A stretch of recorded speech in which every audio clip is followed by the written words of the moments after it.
morning, sir. So the topic for assignment 1 is define vehicle resistance and what are the types of vehicle resistances in general, and explain rolling resistance with necessary diagrams.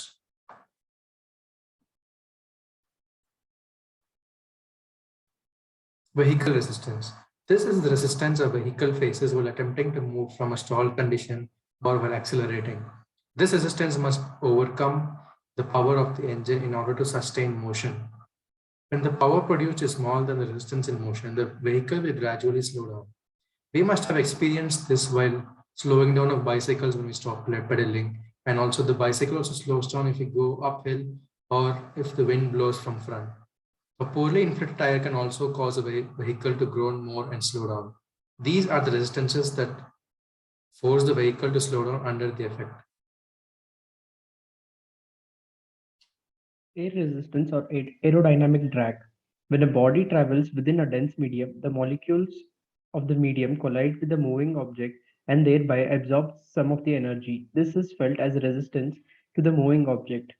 If the medium is denser, the resistance is more. Also, when the object moves at a faster speed, the resistance increases proportionately. Mathematically, this can be expressed as Fa is equals to minus 1 by 2 Cd into P into V square, where Fa is the force experienced by the object or the vehicle, Cd is the coefficient of discharge, P is pressure, and V is velocity of the vehicle or object. Gradient resistance. A good example for this would be a truck moving uphill. When the vehicle travels uphill, a component of its weight works in a direction opposite to the motion.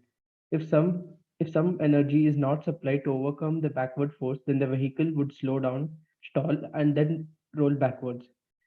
If the vehicle is trading uphill at a slope theta, then the weight of the vehicle W has two components, one perpendicular to the road surface with a value W cos theta, and another along the road surface with a value W sin theta.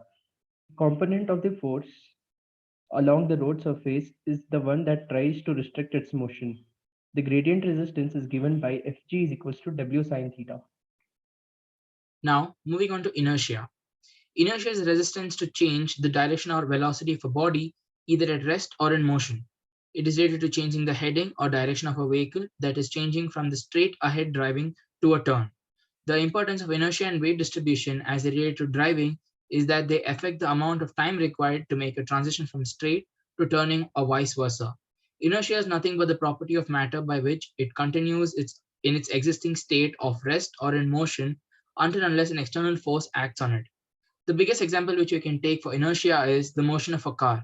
When the car suddenly starts or suddenly stops, the person is either pushed back to the seat or falls away from the seat, which is the biggest example which you can take for inertia.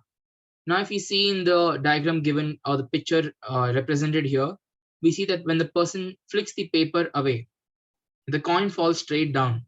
This is because the coin continues to stay in the state of its rest, and which is why it falls down and does not go along with the paper.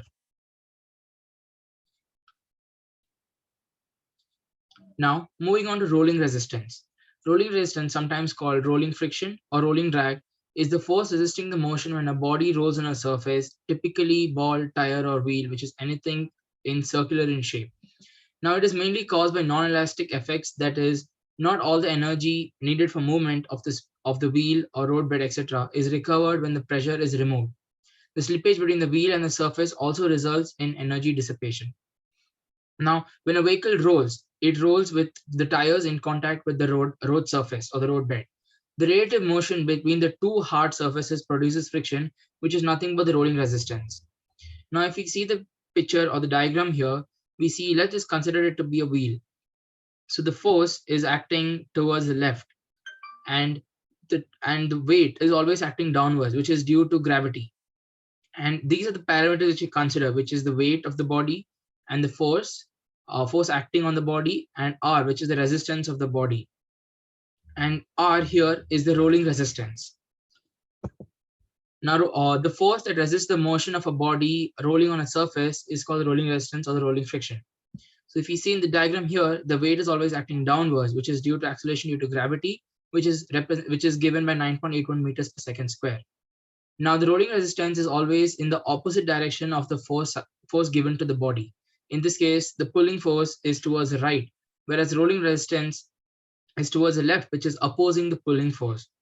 Now, the rolling resistance can usually be expressed in the generic equation, which is Fr is equal to C into W, where Fr is nothing but the rolling resistance, which is represented in newtons. C is the rolling resistance coefficient, which is dimensionless, and W here is nothing but normal force. And as we know, force is represented by mass into acceleration.